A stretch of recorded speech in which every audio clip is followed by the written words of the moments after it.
ప్రియులారా, యేసుక్రీస్తు ప్రభుల వారు సిలువ మీద పలికినటువంటి 4వ మాట సారాంశం మనం నేర్చుకోబోతూ ఉంటున్నాం. గత కాలంలో యేసుక్రీస్తు ప్రభుల వారు సిలువ మీద పలికిన 3వ మాట సారాంశం, అమ్మా ఇదిగో నీ కుమారుడు, ఇదిగో నీ తల్లి అని ప్రభు మాట్లాడినటువంటి మాటల్లోని ఆంతర్యం, ముగ్గురు ఆదర్శప్రాయులుగా వాళ్ళు ఉంటున్నారని, మరి మరియమ్మ తల్లిలో ఉన్న ఆదర్శం ఏంటి, శిష్యుల్లో ఉన్న ఆదర్శం ఏంటి, అలాగే యోసేపు గారి కోసం, యేసుక్రీస్తు ప్రభువుల వారి కోసం ఆర్డర్ ఆఫ్ ప్రోటోకాల్ అనేటువంటిది ఎవరికి ప్రాధాన్యత ఎలా ఇవ్వాలి అన్నటువంటి, ఎందుకు ఇవ్వాలి అన్నటువంటి విషయాలు ఆ మాటలు మనం ప్రాముఖ్యంగా నేర్చుకోవటం జరిగింది. అలాగే ఈ సమయంలో యేసుక్రీస్తు ప్రభుల వారు సిలువ మీద పలికినటువంటి 4వ మాట, మరి ముందటి 3 మాటలకి తర్వాత 3 మాటలకి మధ్యలో ఉన్నటువంటి మాట ఇది. దీనికి మరొక ప్రత్యేకత ఏంటంటే, ఈ ఒక్క మాట మాత్రమే 2 చోట్ల 2 సువార్త పత్రికల్లో ప్రస్తావించబడింది. అలాగా మిగతా ఏ మాట కూడా ప్రస్తావించబడలేదు. ప్రతిది కూడా ఒక్కొక్క చోట మాత్రమే చెప్పబడ్డాయి. ఏమండి, మొదటి మాట ఎక్కడ రాయబడింది? ఏ పత్రికలో రాయబడిందండి? మొదటి మాట ఏ పత్రికలో రాయబడింది? ఏ పత్రికలో అక్క అడుగుతున్నది? లూకాసు వార్త. పత్రిక అనగానే మీరు సువార్త పత్రిక, సువార్త కూడా లూకాసు వార్త అనేది కూడా ఒక పత్రికే కదా, పుస్తకం. కాబట్టి మొదటి మాట లూకాసు వార్తలో ప్రస్తావించబడింది. రెండో మాట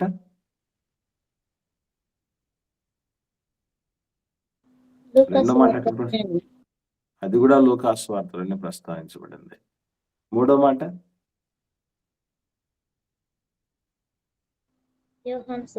యోహాను సువార్తలో ఉంది.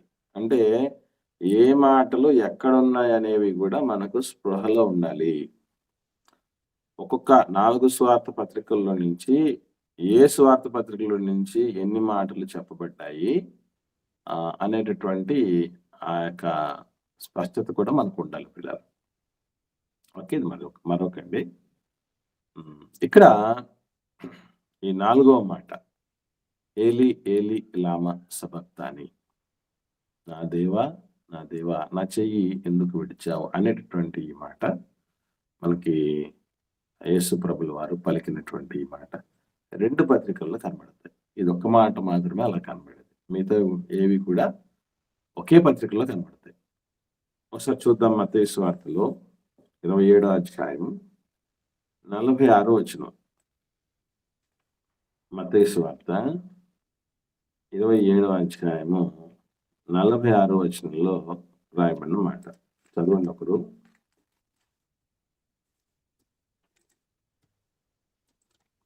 ఇంచుమించు 3 గంటలన్నప్పుడు యేసు ఏలీ ఏలీ లామా సబక్తా అని బిగ్గరగా కేక వేసెను.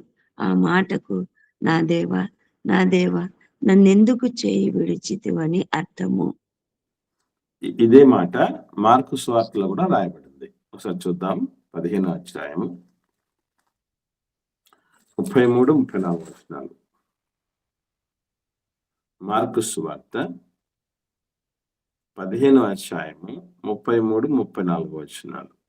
మధ్యాహ్నము మొదలుకొని 3 గంటల వరకు ఆ దేశమంతటను చీకటి కమ్మెను. 3 గంటలకు యేసు ఎలోయి ఎలోయి లామా సబక్తా అని బిగ్గరగా కేక వేసెను. ఆ మాటకు నా దేవా నా దేవా నన్ను ఎందుకు చేయి విడిచితివని అర్థము. రైట్. ఇక్కడ ఇదండి 2 చోట్ల కూడా యేసుక్రీస్తు ప్రభుల వారు పలికినటువంటి ఈ 4వ మాట సారాంశంగా చాలా మంది నేర్చుకుంటూ ఉంటారు. కొన్ని చోట్ల ఏం చేస్తారంటే 5వ మాట 6వ మాట దగ్గర కాస్త అటు ఇటు ఉంటుంది. కొన్ని చోట్ల దప్పిగొనుచున్నాను అనేటటువంటిది 4వ మాట కింద ధ్యానం చేస్తూ ఉంటారు. కొన్ని చోట్లేమో ఏలి ఏలి లామా సబక్తాని అనే దాన్ని ధ్యానం చేస్తూ ఉంటారు. ఎందుకంటే అవి సంభవించినటువంటి సమయాలను బేస్ చేసుకొని ఆ రీతిగా వాళ్ళు కాస్త అటు ఇటుగా ఉండటం అనేది చూస్తూ ఉంటాం.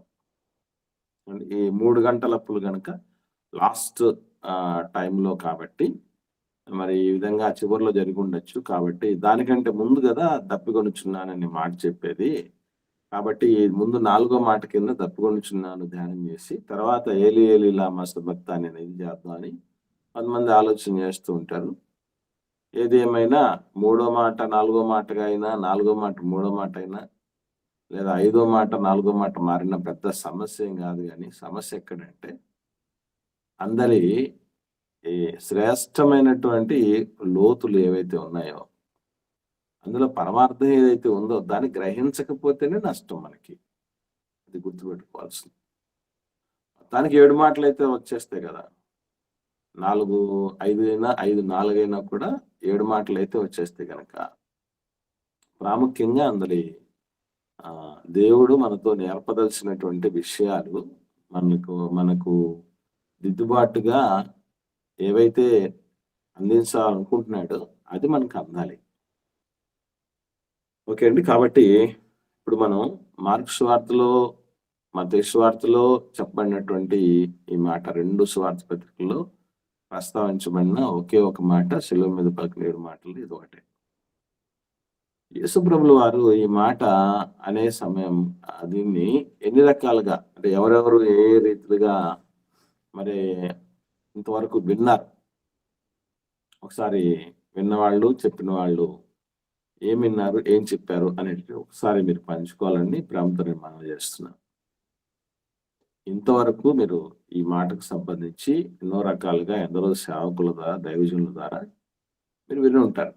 ఏమేమని వినడం జరిగింది, ఏమని చెప్పడం జరిగింది, ఏమని ధ్యానించడం జరిగింది, ఏమని తెలుసుకోవటం జరిగింది అనేది ఒకసారి దీని గురించినటువంటి పూర్వజ్ఞానం ఉన్నటువంటి వాళ్ళు, దీనికి సంబంధించినటువంటి ప్రీవియస్ నాలెడ్జ్ ఏదైతే ఉందో అది మీరు పంచుకోవాలని ప్రేమతో మనం చేస్తున్నాను. బ్రదర్స్ కానీ, సిస్టర్స్ కానీ ఎవరైనా సరే ఈ మాటను మీరు ఏ విధంగా తెలుసుకొని ఉన్నారు, ఏమని అర్థం చేసుకొని ఉన్నారు అనేది ఒకసారి మీరు చెప్పగా నేను వినాలని ఆశపడుతున్నాను. మాట్లాడండి.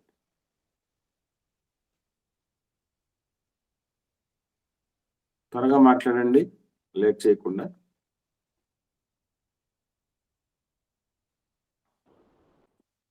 మనందరి పాప భారము యేసుప్రభు పైన వేయడం వల్ల తండ్రి యేసుప్రభులో చెయ్యి విడవడం జరిగింది అని, అలాగే ఆ తండ్రి ఎప్పుడు యేసుప్రభుల వారిని చెయ్యి విడవలేదు, ఆ క్షణాలు మాత్రమే విడవడం జరిగింది. దాని వలన యేసుప్రభుల వారు ఆ ఎడబాటును తట్టుకోలేకపోయాడు, అందుకు అలా మాట్లాడడం జరిగింది అని విన్నాను. Okay, okay, very good. Actually ఈ 2 విషయాలు చాలా చాలా శ్రేష్టమైన వ్యాలిడ్ విషయాలు ఇవి. తమ్ముడు ఇప్పుడు దాకా పంచుకున్నటువంటి విషయాలు. ముఖ్యంగా చాలా మంది ఏమనుకుంటారంటే, నా దేవా నా చెయ్యి ఎందుకు విడిచావు? యాక్చువల్లీ దేవుణ్ణి క్వశ్చనింగ్ చేసినట్టుగా ఉండినటువంటి యేసుప్రభుల వారు, ఎస్పెషల్లీ యేసుప్రభుల వారు తండ్రి అయిన దేవుణ్ణి ప్రశ్నించినట్టుగా ఉండేటటువంటి ఒకే ఒక సందర్భం ఇది. ఎక్కడే గాని, ఎప్పుడే గాని యేసుప్రభుల వారు తండ్రిని క్వశ్చన్ చేసినట్టుగా ఉండే మాటలు ఎక్కడ కనబడవు. నా తండ్రి, నువ్వు నన్ను నా మానవ ఎప్పుడు ఆలకిస్తూ ఉంటావు, నీ యందు నేనున్నాను, నా యందు నీవున్నావు, మనం ఏకమై ఉన్నాము అనేటటువంటి విషయాలు, నువ్వు నన్ను పంపించావు, నేను నీ దగ్గర నేర్చుకున్నాను, నీ దగ్గర నేర్చుకున్న విషయాల్ని ఇలా చెప్తున్నాను, ఇదిగో వీళ్ళ దగ్గర నుంచి ఇలాంటి స్పందనలు ఎదురయ్యాయి, ఇదిగో ఇక్కడ ఈ ఇన్సిడెంట్ జరిగింది, ఇవన్నీ కూడా రోజు ఒలివల కొండకి వెళ్ళి యేసుప్రభుల వారు ప్రార్థిస్తూ ఉండేవాడు. ప్రార్థించడం అంటే తండ్రితో మాట్లాడటం.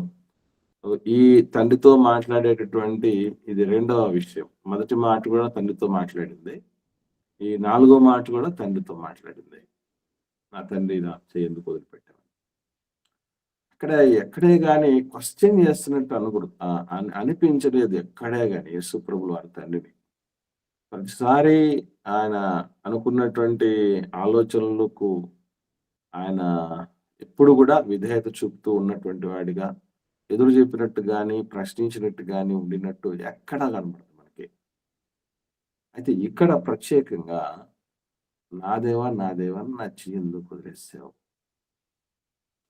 అంటే ఈ ప్రశ్న వెనక ఏముంది అసలు? అంటే తెలీదా ప్రభువుకి? తెలియక అడుగుతున్నాడా? తండ్రి ఎందుకు వదిలేసాడు తెలియక అడుగుతున్నాడా?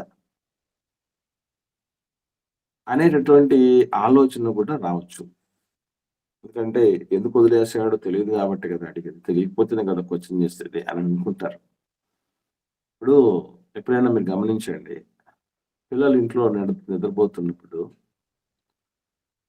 వీళ్ళు నిద్ర లేచేలోపు ఇప్పుడల్లా వీళ్ళు లేచేటట్టు లేరు. వీళ్ళు నిద్ర లేచేలోపు తిరిగి రావచ్చు అనే ఉద్దేశంతో ఆ పిల్లలకి చెప్పకుండా అమ్మ నాన్నలు బయటికి పని మీద వెళ్ళి మళ్ళీ తిరిగొస్తారు. తిరిగొచ్చేలోపు వీళ్ళు లేచి బాగా ఏడుస్తూ ఉంటారు. అమ్మ కనపడలేదు, నాన్న కనపడలేదని.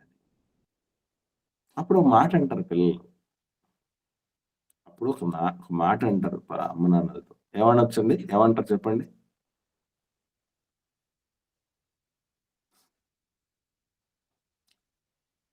నేను చెప్తున్న మాట మీకు అందరికీ అర్థమవుతుందండి? అంటే నేను అడిగినప్పుడు మీరు ఎక్కడికి ఆన్సర్ వెళ్ళారని చెప్పట్లేదు అడుగుతారండి. అంటే అర్థం కాలేదేమో అనిపిస్తుంటది. చెప్పండి సిస్టర్. ఎక్కడికి వెళ్ళారమ్మా అని అడుగుతారండి. ఇంకా? ఇంకా? మమ్మల్ని వదిలేసి వెళ్ళిపోయారు. ఇంకొంచెం దగ్గరికి. వాళ్ళు ఎందుకు విడిచిపెట్టి అంతే. నన్ను ఎందుకు వదిలేసి వెళ్ళిపోయావు? నన్ను ఎందుకు వదిలేసి వెళ్ళావు అంటే నువ్వేదో రీజన్ చెప్పాలని కాదు అక్కడ. ఆ సెన్స్ ఏంటి? ఆ బిడ్డలు ఆ క్వశ్చన్ అడగటం వెనుకున్నటువంటి అర్థం ఏంటి? మీరు నాతో ఉండాలి, నేను మీతో ఉండాలి కదా! మనం కలిసి ఉండాల్సిన పరిస్థితి కదా! మమ్మల్ని ఎందుకు వదిలేసి వెళ్ళారు అనే ఉద్దేశం తప్పిస్తే ఏదో తెలుసుకోవాలని కాదు. ఎందుకు వదిలేసి వెళ్ళిపోయారో తెలుసుకోవాలని కాదు. అర్థమవుతుందండి? అంటే కొన్ని పదాలు, పద ప్రస్తావనలు పరిశుద్ధ గ్రంథంలో ఈ డైరెక్ట్ ఆన్సర్‌లుగా భౌతికంగా ఆలోచన చేస్తే అస్సలు అర్థం కాదు.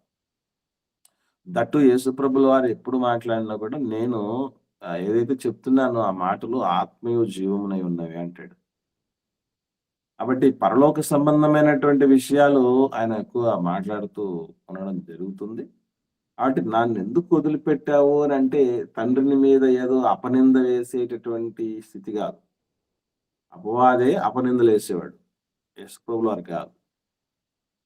నిత్యము నేరారోపణ చేస్తూ మన సోదరుల మీద ఉండేటటువంటి వ్యక్తి ఈ అపనింద పిశాచం దెయ్యంగాడు మాత్రమే. యేసుప్రభుల వారికి స్పష్టమైనటువంటి ఒక క్లారిటీ ఉంది.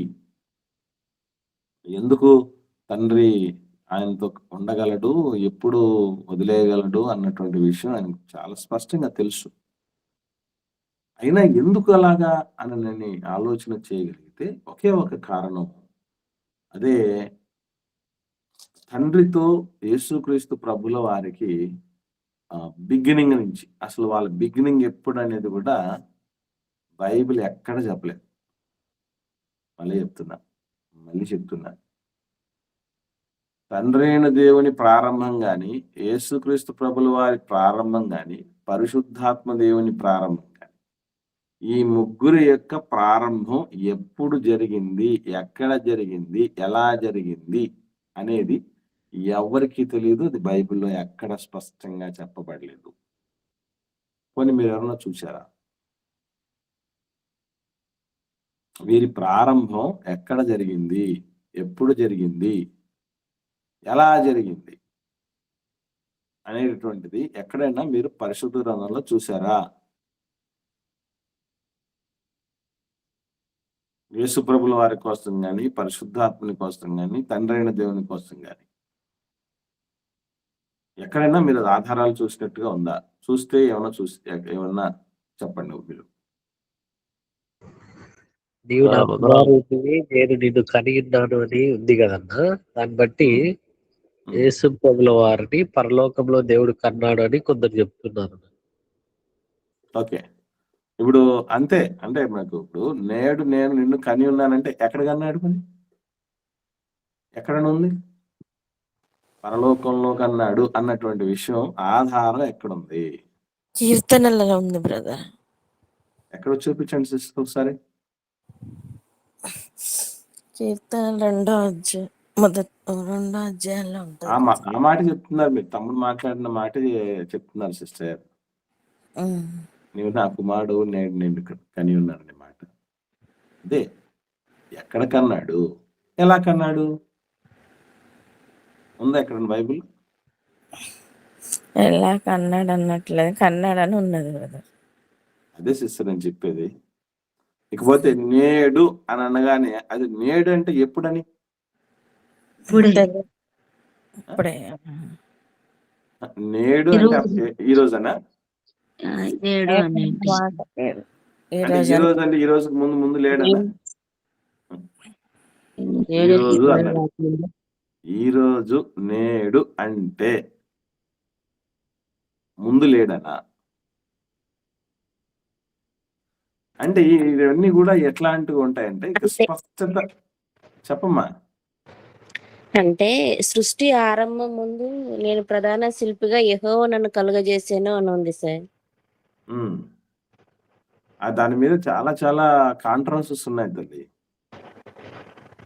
సామెతల గ్రంథం 8వ అధ్యాయము యేసు ప్రభుల వారి కొరకేనా అనేటటువంటి దాని మీద చాలా చాలా కాంట్రవర్సీస్ ఉన్నాయి ఏమా. కాబట్టి యాక్చువల్లీ అదే తీసుకుంటున్నారు చాలా మంది, దాని దగ్గరికి వస్తారు. దాని గురించి కూడా మనం ఒకసారి ధ్యానం చేద్దాం. ఏది ఏమైనా మనకు చాలా అంటే అంత క్లారిటీగా ఉండేటటువంటి పరిస్థితులు ఎక్కడే కానీ చెప్పలేదు. కానీ ఒకటి మాత్రం నిజం, వీళ్ళు ఎప్పుడైతే ఆరంభం అనిపించి మనం అనుకుంటామో ఆ ఆరంభం నుంచి ముగ్గురు కలిసి ఉన్నారు. వాళ్ళ జర్నీ కలగలిసినటువంటి పరిస్థితులే కనబడుతూ ఉంటాయి. ఎట్లాగూ అని మనం జాగ్రత్తగా గమనించగలిగితే మీరు ఎక్కడెక్కడ వాళ్ళ యొక్క కలయిక కలిసి ఉన్నట్టుగా తండ్రి అయిన దేవుడు, యేసుక్రీస్తు ప్రభుల వారు, పరిశుద్ధాత్ముడు కలిసినట్టు ఉంటుంది అనేది మీరు ఎక్కడి నుంచి చూస్తారు? ఎక్కడి నుంచి మొదలైనట్టు? ఆది కాండం నుంచి ఉంది బ్రదర్. ఆది కాండంలో ఎక్కడ సిస్టర్? ఆది కాండం నుంచి అంటే అదే మనం మా నరులను చేయుదము అన్న సందర్భం. మనం ఇక్కడ గమనించగలిగితే ఆది కాండం 1వ అధ్యాయంలోనే 26, 28 వచనాల్లో మనం మన పోలిక చొప్పున మన స్వరూపమందు నరులను చేయుదము అని అంటారు. చేయుద్దమ్మున చేయుదునునా ఏది నేను చేస్తానని ఉందా, మనం చేద్దామని ఉన్నట్టుందా? అది చెప్పండి ఒకసారి. చేయుదము జాగ్రత్తగా మనం చూడగలిగితే దేవుడు అన్న మాట చేయుద్దాము అన్నాడు కదా. అంటే ఏంటి అర్థం? ఒకటి చేస్తున్నాడనా, ముగ్గురు కలిసి చేస్తున్నారనా? చేయుదము అన్నాడు కాబట్టి ముగ్గురు ఉన్నారు. ఎక్కడ? మానవ నిర్మాణంలో. మానవుల్ని నిర్మించబోతున్నప్పుడు కలిసే మానవ జాతిని సృజించడానికి సిద్ధపడ్డారు. మరి సృష్టిని నిర్మించేటప్పుడు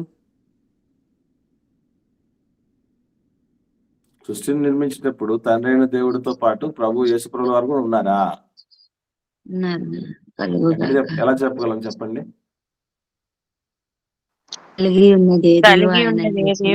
యేసు ప్రభు లేకుండా ఏది కలగలేదు.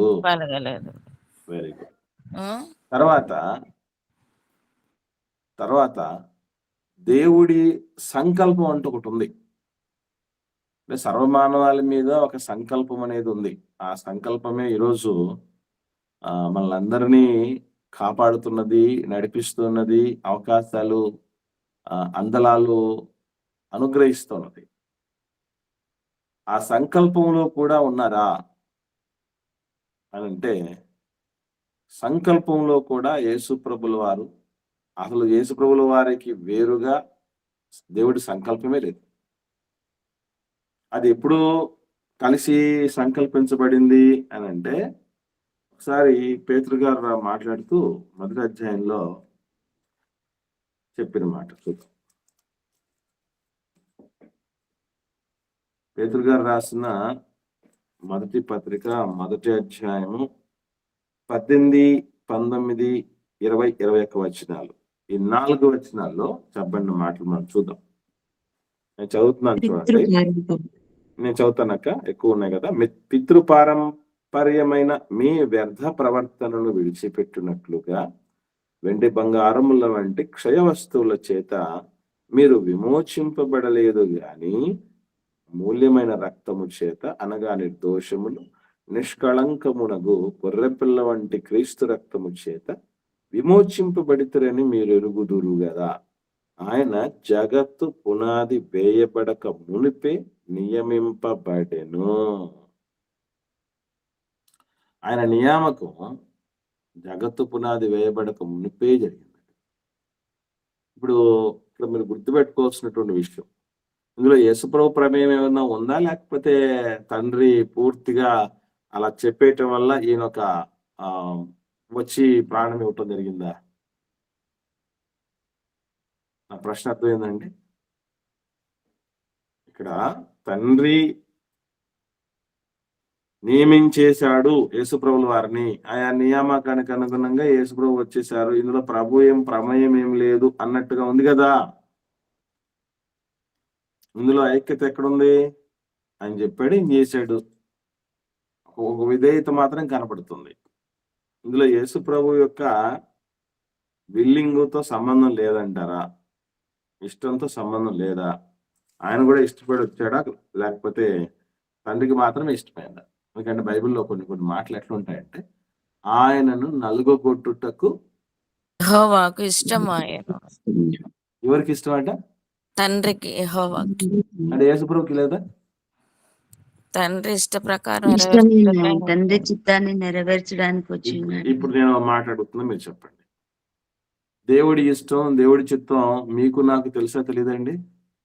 తెలుసు. తెలుసు బ్రదర్. తెలిస్తే సరిపోద్దా? అది నెరవేరాలంటే ఏం జరగాలి? నా ఇష్టం కూడా ఇష్టం లేకుండా మీకు ఇష్టం లేకుండా మీరు ఏమైనా చేయగలరా? చేయలేము. ఆన్లైన్కి వస్తున్నారు తెల్లవారి, మీకు కూడా కాస్త వస్తే ఇష్టం ఉంటుంది రాగలరు, లేకపోతే ప్రపంచం అంతా ఏకమై మీకు ఎంత గగ్గోలు పెట్టినా రాము. అవునా కాదు?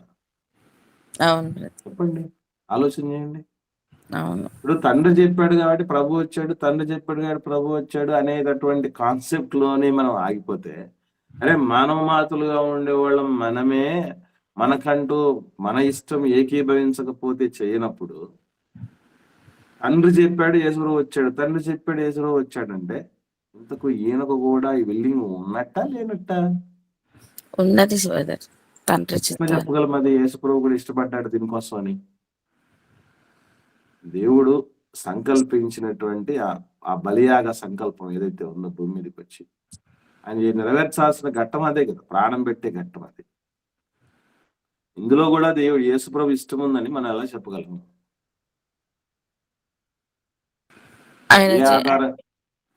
ఆయన క్రియలను బట్టి, ఆయన చేసిన పనులను బట్టి చెప్పచ్చు. ప్రాణం పెట్టించున్నాను అంటాడు. Very good, very good. యోహాను సువార్త 10వ అధ్యాయము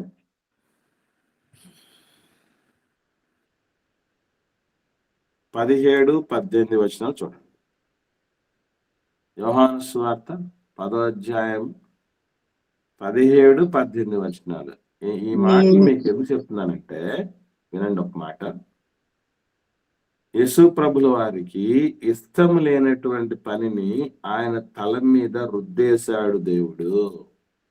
అని నిజంగా శిలువ మరణం ఇష్టం లేదు అని ఒక ఇస్లాం బోధకుడు గట్టిగా ప్రాపగేట్ చేయటం మొదలుపెట్టాడు. అందుకే ఆయనకి ఇష్టం లేదు కాబట్టి, నా తండ్రి నీకు ఇష్టమైతే ఏం చేయమని ప్రార్థన చేశాడు ప్రభు? ఈ గిన్నె నా ఈ యుద్ధ నుంచి గిన్నెను తొలగించు అన్నాడు కదా. అంటే ఆయనకి ఇష్టం ఉన్నట్ట లేనట్ట? లేదు. లేదు కాబట్టి వద్దు అంటున్నాడు ఆయన. కాబట్టి అన్నాడు యేసు కదా, ప్రభువుకు ఏమ్మా అక్క? మళ్ళీ అని అన్నాడు కదా, నా చిత్తం కాదు నీ చిత్తమే అని. అదే అదే అది చెప్పరక్క. ఆ తర్వాత చెప్పరు. ఒకసారి కాదు మళ్ళీ అనింది ప్రభు 3 సార్లు అన్నారు అట్లా. నాయనా ఇది నీ చిత్తంలో ఉన్నదైతే ఇది నేను జరిగించకపోతే నీ ఆలోచనలు నెరవేరవు అనుకుంటే నీ ఇష్టమే నాయన, నీ ఇష్టమే నాయన, నీ ఇష్టమే నాయన 3 సార్లు చెప్పాడు. అది వాళ్లకు ఎక్కవో మనకు కూడా కొన్ని కొన్ని సందర్భాల్లో క్లారిటీ రావాలి అండి. వీళ్ళిద్దరూ ఏకీభవించి సమస్తాన్ని చేస్తున్నారు. వీళ్ళ మధ్య ఇద్దరి మధ్య ఎక్కడే గాని పొరపిచ్చాలు లేవు. వీళ్ళు ఎవరు ఎడబాసిన పరిస్థితి లేదు. వాళ్ళ మధ్య ఉన్నటువంటి బాండింగ్ అలాంటిది. ఓకేనా? ఒకసారి చూద్దాం. యోహాను సువార్త 10వ అధ్యాయం 17, 18 వచనాలు చూడండి. ఏమంటున్నాడు ఇక్కడ? నేను దాన్ని మరలా తీసుకొనున్నట్లు నా ప్రాణము పెట్టుచున్నాను. దాన్ని పెట్టుటకు నాకు అధికారము కలదు, దాన్ని తిరిగి తీసుకున్నటకు నాకు అధికారము కలదు. నా తండ్రి వలన ఈ ఆజ్ఞ పొంది తిని అన్నాడు. ఏమండి? నేను నా ఇష్ట ప్రకారం పెడుతున్నాను, నా అంతట నేనే పడుతున్నాను.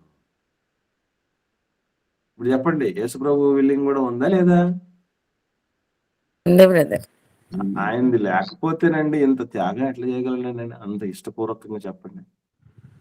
తండ్రిది నలగొట్టుటకు ఇష్టమైనటువంటి సంకల్పం అయితే యేసు ప్రభుది నలిగి పోవుటకు ఇష్టమైన సంకల్పం. నా కాబట్టి అంతటా నేనే ప్రాణమును పెట్టుచున్నాను అని అంటున్నాడు. అదే సిస్టర్ చెప్పేది. కాబట్టి యేసు ప్రభు కూడా మనందరి కొరకు ప్రాణం పెట్టుటలో ఆయన సంపూర్ణమైన ఇష్టం కూడా ఉంది. కాబట్టి తండ్రి ఇష్టము తన ఇష్టము, తండ్రి సంకల్పము తన సంకల్పము, తండ్రి ఆలోచన తన ఆలోచన, తండ్రి తపన తన తపన, తండ్రి ప్రేమ తన ప్రేమ, ఎక్కడే గాని ఏ విషయంలో కూడా డీవియేట్ అయ్యేటటువంటి పరిస్థితులు మనకు కనబడవు వాళ్ళిద్దరి మధ్య. ఒక మాటలో చెప్పాలి అంటే వీళ్ళిద్దరూ ఎంతగా కలిసిపోయినటువంటి పరిస్థితుల్లో ఉన్నారు అని అంటే, ఎంతో మంది అపార్థం చేసుకునేంతగా. ఎట్లా అపార్థం చేసుకునేటట్లు? ఆ తండ్రి అయిన దేవుడే ఈ యేసు ప్రభు. ఆ తండ్రి అయిన దేవుడే యేసు ప్రభుగా వచ్చాడు అన్నటువంటి రీతిగా భ్రమపడిపోయేంత అనుకునేంతగా వెళ్ళిపోవటం జరిగింది. అంతగా వీళ్ళు కలగలిసి జరుగుతున్నటువంటి పరిస్థితి. అటు ఎన్నో సందర్భాల్లో యేసు ప్రభులు వారు చెప్తూ ఉంటాడు. ఏమనంటే, అయ్యా మరి ఈ రాత్రి మీ అందరూ నా మీద నా విషయమై మీరు అభ్యంతర పడతారు, మీరందరూ వెళ్ళిపోతారు, నన్ను వదిలేస్తారు, కానీ నా తండ్రి నాతోనే ఉంటాడు. నా తండ్రి నాతో ఉంటాడు. నేను ఒక్కడిని కాదు, నేను నన్ను పంపిన నా తండ్రి. అంటే నేను ఒంటరిగా ఉండే పరిస్థితి ఉండదని ఎప్పుడు కూడా, అంటే గెత్సెమనీ తోటలో కూడా కలిసి ఉన్నాడు ప్రభుతో పాటు, యేసు ప్రభుల వారితో పాటు.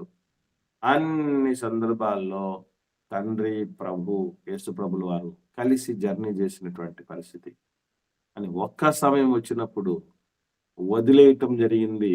ఎందుకు వదిలేశాడో యేసు ప్రభుల వారికి కూడా తెలుసు. ఎందుకంటే అనేకులకు ప్రతిగా విమోచన క్రయధనముగా నా ప్రాణమునిచ్చుటకు నేను వచ్చాను అన్న స్పష్టత ఆయనకు ఉంది. లోక పాపములు మోసుకొని పోవు దేవుని గొర్రె పిల్లలు నేనే అన్నటువంటి రీతిగా ప్రభువుకు స్పష్టత ఉంది.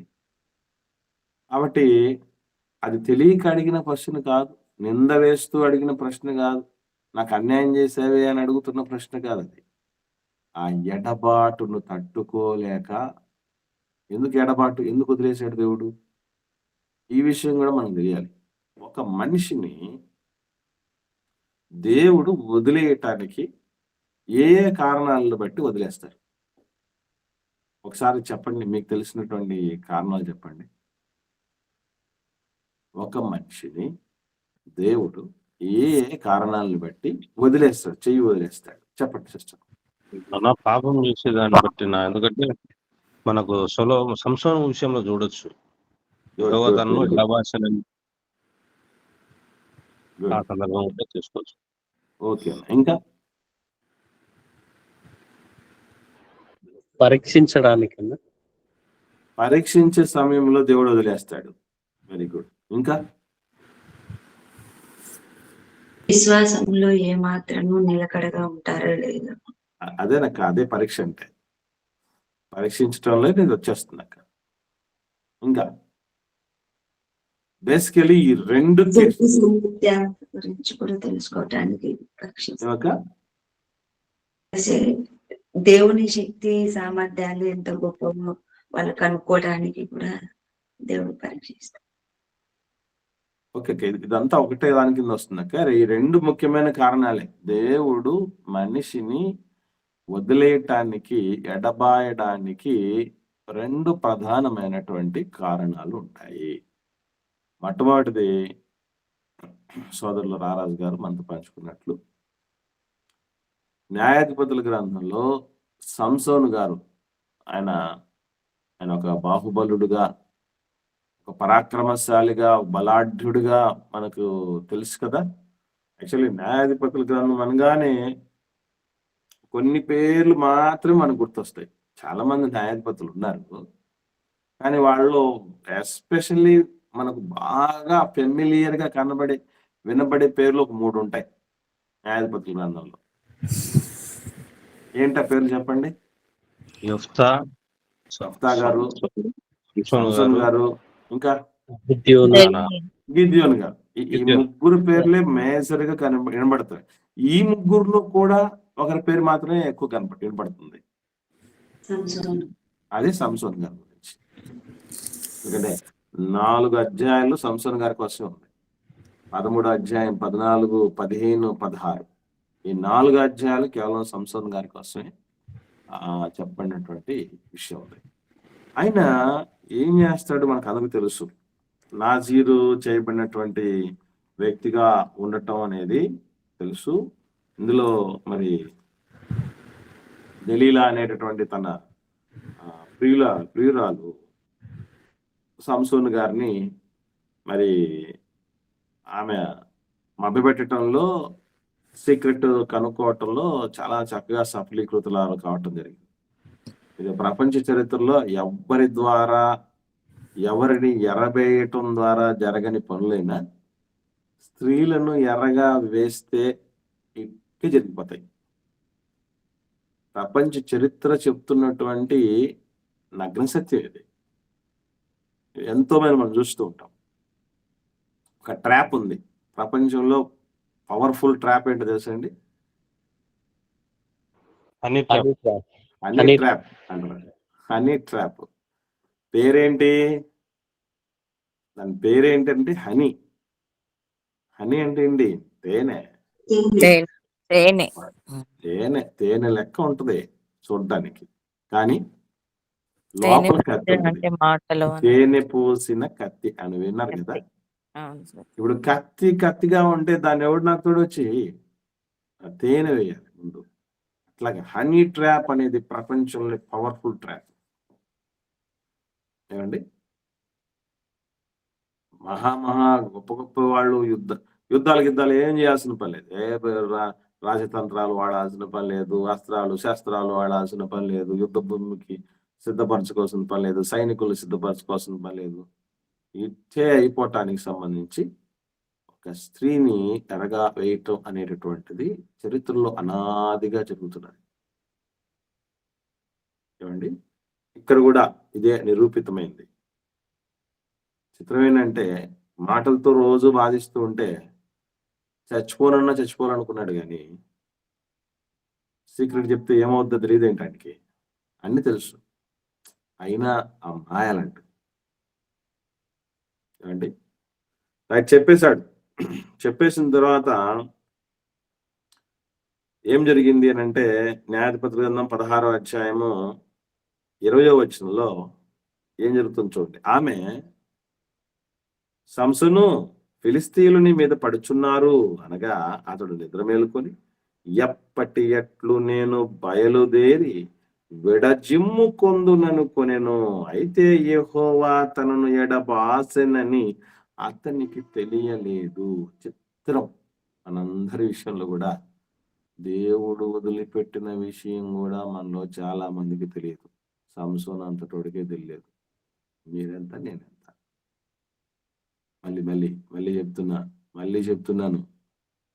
దేవుడు వదిలిపెట్టినటువంటి సంగతి కూడా తెలియకుండానే బతుకుతున్న వాళ్ళు చాలా మంది ఉంటారు.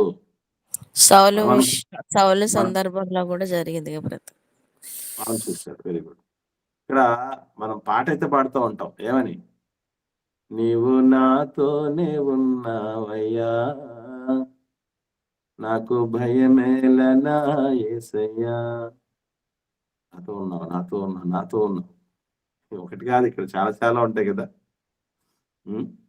చాలా పాటలు పాడుతూ ఉంటాం కదండి. అని ఇక్కడ గుర్తుపెట్టుకోవాల్సిన విషయం ఏంటంటే, దేవుడు వదిలిపెట్టిన సంగతి కూడా తెలియకుండానే చాలా చాలా జర్నీ చేసేవాళ్ళు చాలా మంది ఉంటారు. మన జీవితాలు కూడా అట్లా ఉన్నాయేమో ఒకసారి ఆత్మ పరిశీలన చేసుకోవాలి. ఎందుకు వదిలేశాడు అక్కడ అంటే, పాపానికి బానిసైపోయినప్పుడు పరిశుద్ధుడు చేయి పట్టలేడు. ఆయన విషయంలో చెప్పినటువంటి మాట మీకు అందరికీ తెలుసు. కీర్తన గ్రంథం 5వ కీర్తన, అద్భుతమైనటువంటి మాట కీర్తన గ్రంథంలో కీర్తనకారుడు చెప్తూ ఉంటాడు. ఏమన్నా చూడండి, 5వ కీర్తన 4వ వచనం. 5వ కీర్తన 4వ వచనంలో ఏమన్నా చూడండి. నీవు దుష్టత్వమును చూసి ఆనందించే దేవుడు కావు, చెడుతనమునకు నీ యొద్ద చోటు లేదు. అది ఈ దుష్టత్వము, ఈ చెడుతనము అనేటటువంటి పాపం ఏదైతే ఉందో దానిని దేవుడు భరించలేడు. అందుకే ఆయన సంసోను గారిని విడిచిపెట్టడం జరిగింది. ఇటువంటి సందర్భాల్లో దేవుడు వదిలేస్తాడు. గుర్తుపెట్టుకోండి. ఇక్కడ మీకు ఎప్పుడైనా డౌట్ వచ్చిందో లేదో, మళ్ళీ రక్షించుకునేటప్పుడు మనం ఏమన్నా పరిశుద్ధులమా? లేదు బ్రదర్. ఎందుకు పట్టుకున్నాడు మనం చేయనప్పుడు? పాపులను రక్షించుటకు క్రీస్తు యేసు లోకమునకు వచ్చాడు. అదేనక్క, మరి దుష్టత్వానికి పాపానికి చోటే లేదు అన్నప్పుడు దేవుడు ఎట్లా మనల్ని చేర్చుకోగలిగాడు?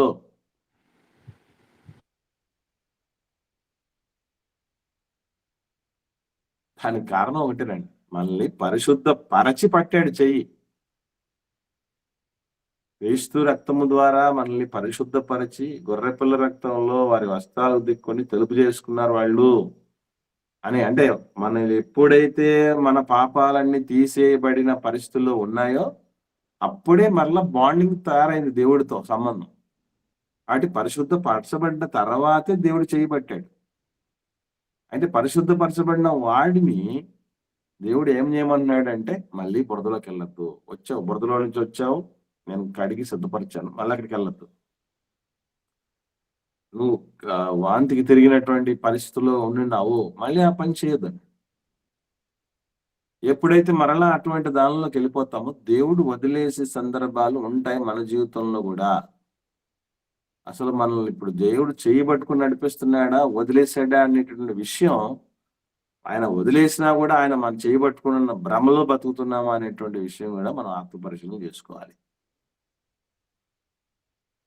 ఒకటి సందర్భం నెంబర్ 1. సందర్భం నెంబర్ 2 చూద్దాం. ఏ సందర్భాల్లో దేవుడు వదిలేస్తాడు.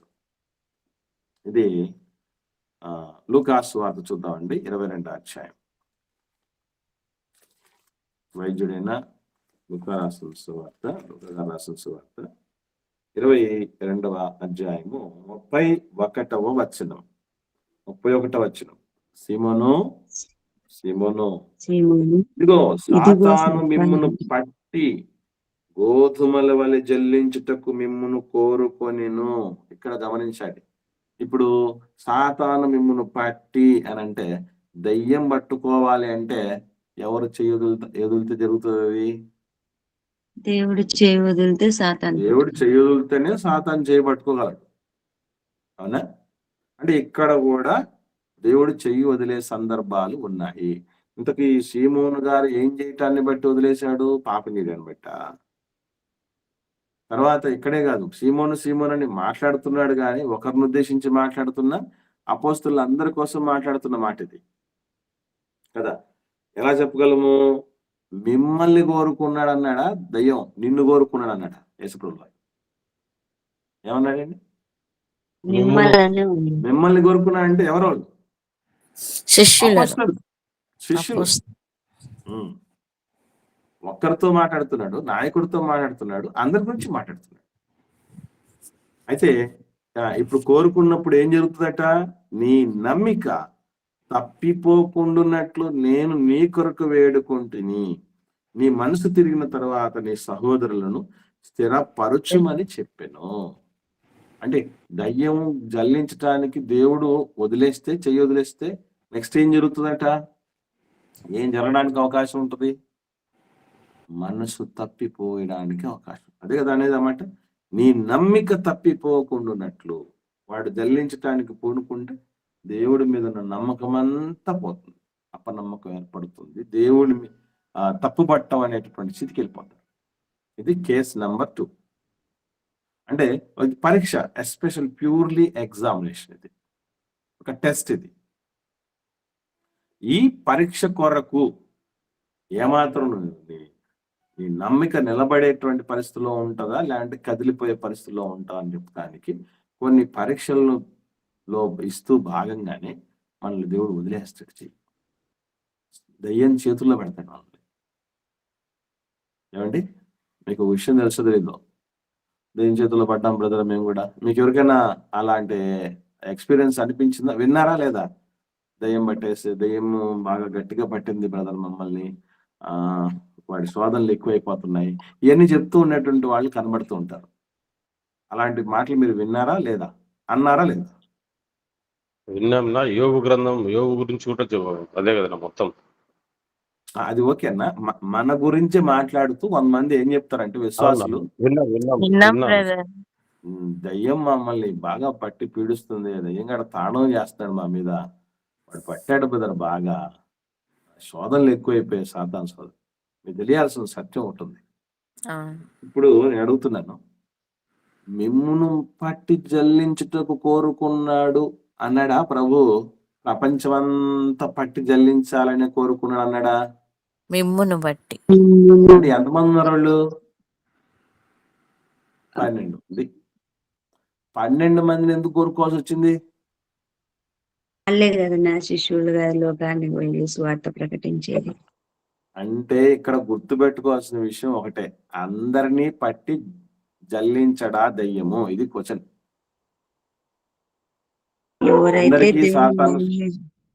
అందరికీ సాతాను శోధనలు ఉంటాయా?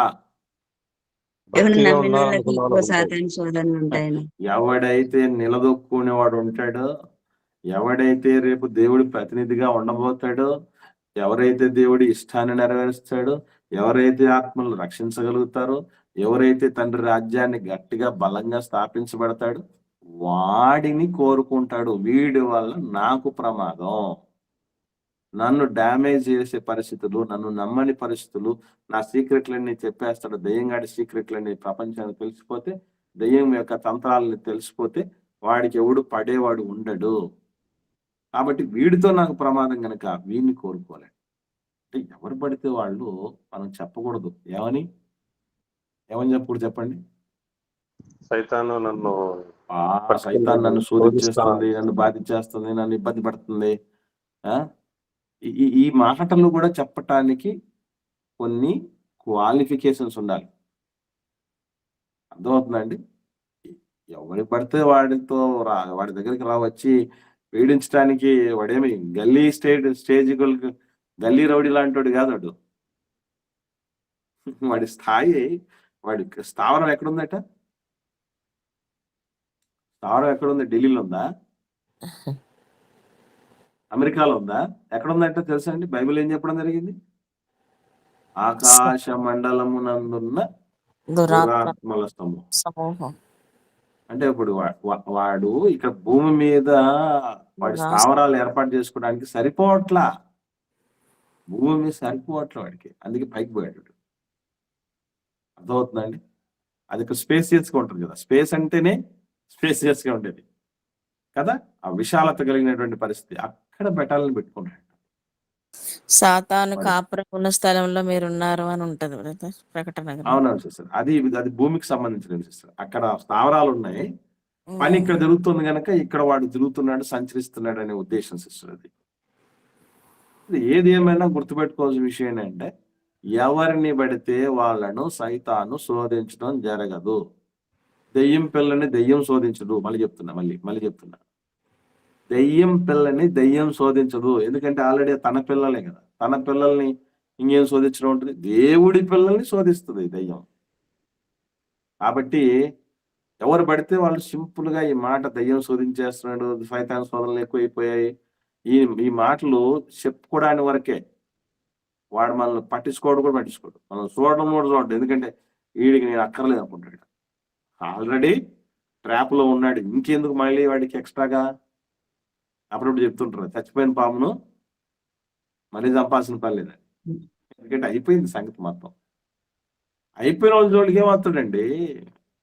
సరైన స్థితిలో ఉండేటటువంటి వాళ్ళు, దేవుడి కోసం బగబగ మండి రగిలేటటువంటి వాళ్ళ మీద నీళ్లు చల్లడానికి వచ్చాడు. నువ్వు ఆల్రెడీ ఆరిపోయి ఉంటే ఆరిపోయిన వాడి మీద నీళ్లు చల్లుతాడు మళ్ళీ. కాబట్టి ఎవరికి పడితే వాళ్లకు కూడా శోధనలు రావు, ఎవరిని పడితే వాళ్ళను కూడా దేవుడు పట్టుకోవడం కూడా జరగదు. మర్చిపోకండి, తెలియని విషయం ఏంటంటే, ఆయన ఎవరిని పడితే వాళ్ళని పట్టుకునే పరిస్థితుల్లో కూడా ఉండడు. అన్ని విధాలుగా అన్నిటికీ సిద్ధపడి, నాయన నేను నీతోనే నా జీవితం, నా చరమాంకం వరకు అన్నటువంటి రీతిగా వచ్చే వాళ్ళని చేయబడతాడు ఆయన. రానోడిని ఏం చేయగలడండి ఆయన కూడా? ఇప్పుడు నేను తలుపు నోత నుండి తట్టుచున్నాను, ఎవడైనా నా స్వరం విని తలుపు తీస్తే నేను లోపలికి వస్తాను, మనం సహవాసం చేస్తాం, భోజనం చేస్తాం అన్నాడు ప్రభు. తీయలేకపోతే తలుపే తీయలేడు, ఏం చేస్తాడు ప్రభు వచ్చి మరి? కనుక అందరినీ ఆయన చెయ్యబట్టేది ఉండదు, ప్లస్ ఎవరిని పడితే వాళ్ళని అంత ఈజీగా వదిలేసే పరిస్థితి కూడా ఉండదు. ఒకటి, పాపం చేసినప్పుడు వదిలేస్తాడు. 2, పరీక్ష కోసం వదిలేస్తాడు. దట్టు అందరినీ కూడా కాదు, అందరికి కూడా వర్తించేది కాదు. ఇప్పుడు నేను అడుగుతున్న ప్రశ్న ఏంటంటే, యేసు ప్రభును వదలటంలో ఈ 2 కేసులలో ఏది కరెక్ట్? యేసు ప్రభుల వారికి చెయ్యి వదిలేశాడు కదా తండ్రి, ఈ 2 కారణాలు ఏ కారణాన్ని బట్టి వదిలేశాడంటారు? పాపం. నా 2 కాదన్నా, 3వ కారణం అంటే ప్రభు అంతే అందరి పాపాలు ఆయన మీద మోపినాడు కాబట్టి వెరీ గుడ్ అన్న, వెరీ గుడ్. అప్పుడు వెళ్ళాడు అంతే. అసలు ఈ 2 కారణాలు కాదు, ఎందుకంటే ఆయన పాపం చేసాడంటే, లేదు, పాపం మన పాపముల స్పెషల్ కేసు ఇది. మొదటిది కాదు, పాపం చేసినందుకు కాదు, పరీక్ష కోసము కాదు, 3వ కేసును బట్టి దేవుడు వదిలేశాడు. ఈ 2 శ్రేష్టమైన కేసు ఇది. అయితే ఇది దేవుడు మన చేయి వదిలిపెట్టాలంటే ఇట్టి కారణంతో వదలాల మనం చేయని అండి.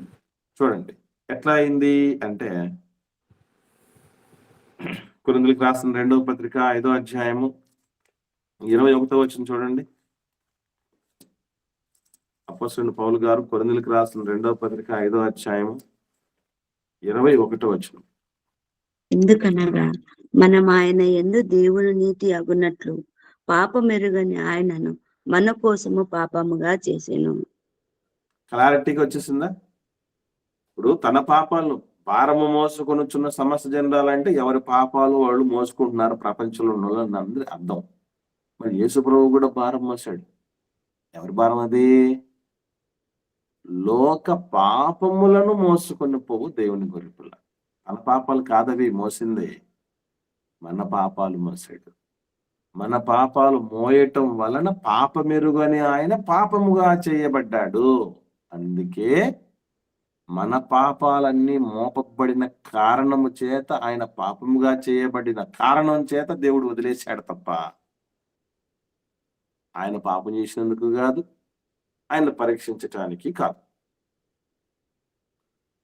నిజంగా అందుకే ఆశ్చర్యమైన ప్రేమ, కలువరి లేని ప్రేమ అనేది ఊరికి కాదండి. మనం రక్షించుకున్న తర్వాత ఏమైపోతాం అనేది దేవుడికి తెలుసా తెలీదండి? యేసుప్రభువు వారికి తెలుసా తెలీదా? మనం ఎట్లుంటాం అనేది? తెలుసున్నా. తెలిసినా కూడా ఏంటండి ఈ ప్రేమ? అసలు ఆ ఊహకు కూడా అందండి. ఇప్పుడు ఒకడి మీద కొన్ని లక్షల రూపాయలు ఇన్వెస్ట్‌మెంట్ చేసినా వాడు ఏం సాధించలేడు అని తెలిసిందనుకోండి మనకి. మనం ఇన్వెస్ట్ చేస్తామా? చేస్తామండి? ఇన్వెస్ట్ చేస్తామా? ప్రశ్న అర్థమవుతుందా మీకు? ఎంత పెట్టుబడి పెట్టినా భవిష్యత్తులో వాళ్ళు ఏం సాధించలేరని మనకు విషయం క్లారిటీగా తెలిసింది. అప్పుడు పెట్టుబడి పెట్టి చదివిస్తున్నాం గాని, ఏదన్నా చేయించడం గాని చేయగలమా? చేయలేము సార్. అస్సలు చేయం. ఎందుకనంటే ఏం ప్రయోజనం దానివల్ల? విషయం అర్థమైపోతుంది, కనబడిపోతుంది కదా! ఈ మాత్రం దానికి ఎందుకు అన్నటువంటి ఆలోచన ఖచ్చితంగా చేస్తారు. కాబట్టి ఇక్కడ గుర్తుంచుకోవాల్సిన విషయం ఏంటంటే, మనం ఏమైపోతామో తెలిసి కూడా మన కోసం ఏమాత్రం అరమరికలు లేకుండా, పక్షపాతం అనేది లేకుండా, దోషరహితంగా ప్రేమించినటువంటి ప్రేమ నిజంగా అద్వితీయమైన ప్రేమ, అమోఘమైన ప్రేమ. మీ వల్ల అస్సలు ఒక్క లాభం కూడా లేదనుకుంటే ఎవడు పట్టించుకోడు మనల్ని. మన వల్ల లాభం లేదు అని అనుకుంటే. కానీ నిజంగా అనుకోవడం కాదు. ఒకవేళ మనం అనుకున్నది అంచనా తప్పవచ్చు కూడా కొన్ని సందర్భాల్లో. ఎందుకు పనికిరాని అనుకున్న వాళ్ళే మనకు దిక్కవచ్చు. ఎందుకంటే మనకు తెలియదు కాబట్టి భవిష్యత్తు. కానీ మన భవిష్యత్తు అంతా ప్రభువు తెలుసు కదా! తెలిసినా కూడా ఆయన ప్రేమించటం చూసారా? ప్రేమించి మనందరి భారాలను మోయటం చూసారా? చాలా అద్భుతమైనటువంటి ఘట్టం పిల్ల.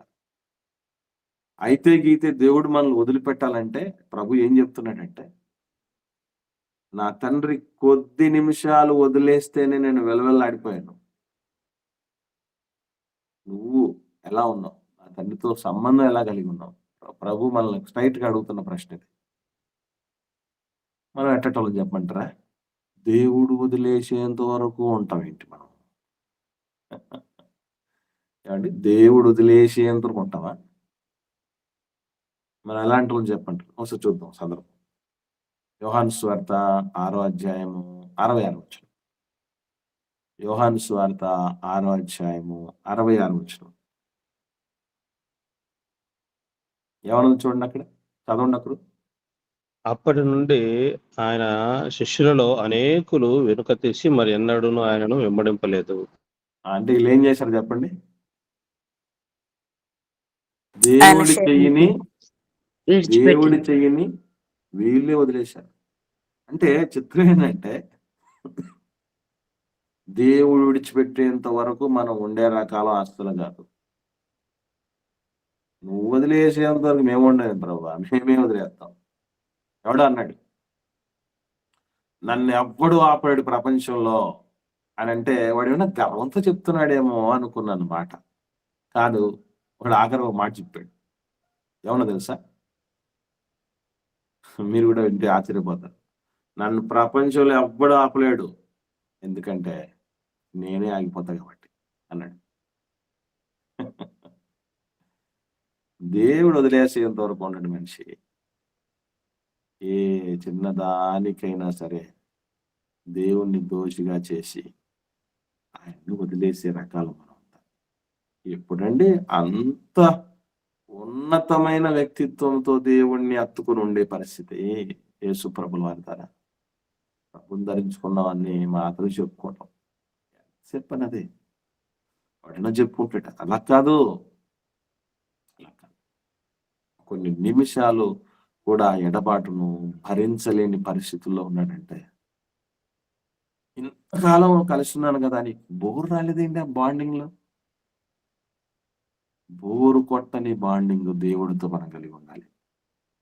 అప్పుడప్పుడు మనం చూస్తూ ఉంటాం, కొన్ని సందర్భాల్లో మనకు జీవిత భాగస్వామి రుచించదు. అవునా కదా మీరు చెప్పండి? భార్య బోరు కొట్టదా? భర్త బోరు కొట్టడా? అందుకే కదా లోకంలో సామెతలు వచ్చేది. విన్నారా సామెతలు ఎట్లుంటాయో? పండగ నాడు కూడా చెప్పండి. పాటి మొగుడు. ఇదేంటిది మొగుడు పాతుడేంటి? పండగ అప్పుడు ఏమవ్వాలి? ఇప్పుడు కొత్త మొగుడు రావాలా? కొత్త పెళ్ళాంగి వాళ్ళ? ఏమండి? ఎంత దారుణంగా అంటే ఈరోజు ఒక బంధం అనేది ఏ కారణం చేత కూడా బోరు కొట్టని విధంగా కలిగి ఉన్నావా లేదా? ఈ భూమి మీద ప్రత్యక్షంగా మనకు వాళ్ళ ఎన్ని మేళ్ళు ఉన్నాయో తెలిసినా వాళ్ళ విషయంలో కూడా మనం ఆ బంధాన్ని కాపాడుకోలేక వదిలేసుకొని పోతున్నాం. ఏం చేస్తున్నాం? బ్రేకప్. తరచుగా ప్రపంచంలో వినపడుతున్న మాట ఏంటి అనుకుంటున్నారు? బ్రేకప్. చిన్నప్పుడు మనం ఫ్రెండ్షిప్ కట్ చేసుకోవడానికి ఏమంటా ఉన్నాం? మా వైపు ఉండింది కచ్చి కాకొట్టేస్తా. కచ్చా అన్నట్టు. వదిలిస్తాం. ఈ భూమి మీద ప్రత్యక్షంగా రేపు వాడు వాళ్ళతో మనకు పని ఉంటది, మనతో వాళ్ళకి పని ఉంటది. తెలుసు మనకు. అలా తెలిసినా కూడా బాండింగ్ ని మనం క్యారీ ఫార్వర్డ్ చేయలేని పరిస్థితుల్లో ఉంటాయి. ఇంకా కనిపించని దేవుణ్ణి ప్రేమించటం అంటే, వదిలిపెట్టకుండా ఉండటం అంటే ఎంత కష్టమైన పని అండి. నాకు సాధ్యమైన ఈ విషయం, ఈ ఈ ఈ ఈ పరిస్థితి మీకు సాధ్యమగునా? ప్రభు మనల్ని ప్రశ్నిస్తున్న విషయం ఇది.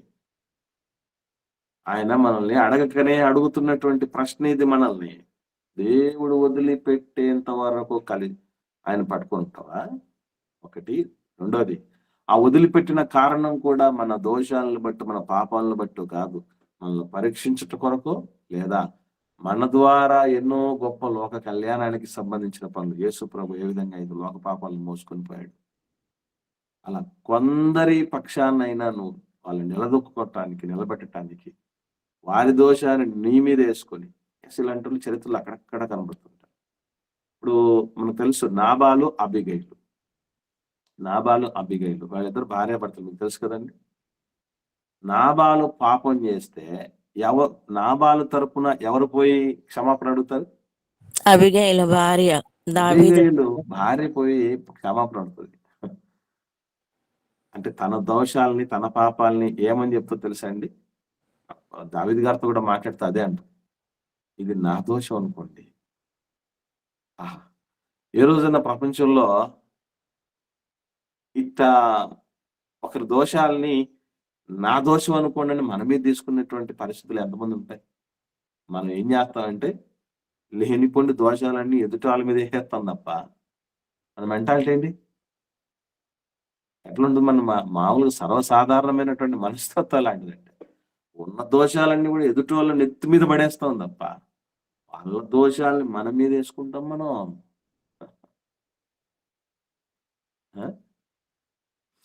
అంతటోళ్ళం అండి. అదే ప్రభు ఈ సెలవు మీద మాట్లాడుతూ, మరి నేను నా తండ్రి ఎడబాటును తట్టుకోలేకపోయాను, పాపము చేయడం వల్ల కాదు నన్ను విడిచిపెట్టింది, మనందరి పాపాలు ఆయన మీద పడ్డం వల్ల ఆయన విడిచిపెట్టడం జరిగింది. అయినా కొద్దిపాటి ఎడబాటు నేను తట్టుకోలేకపోతూ ఉంటే ఎన్నిసార్లు మర్చిపోయామంట మనం దేవుణ్ణట? లెక్క లేనన్ని సార్లు మర్చిపోయినటువంటి వాడు.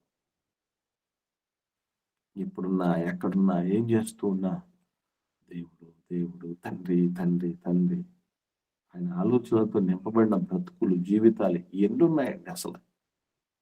అదే ప్రభు మనం ఈరోజు క్వశ్చన్ చేస్తున్నటువంటి విషయం.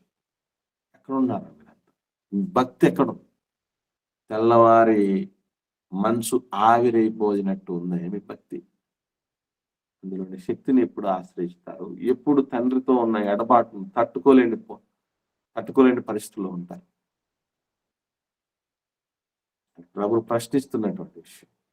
కాబట్టి పిల్లరా, లేఖనము నెరవేరునట్లు నా దేవా అని ఎందుకు 22వ కీర్తన ప్రారంభంలో ఉంటది మాట. అసలు ఎందుకు ఆ లేఖనం ఉంది? ఆ లేఖనము ద్వారా మనకి ఏం చెప్పాలనుకుంటున్నాడు? ఆ లేఖనాల్లో దాగి ఉన్న నిత్య జీవార్థమైనటువంటి విషయాలేంటి? ఇవి మనం అర్థం చేసుకోవాల్సిందే. ఆలోచించిన పిల్లలు, మనమే వదిలేస్తున్నామా? దేవుడు వదిలేసేంత వరకు కూడా నిలిచుందామా?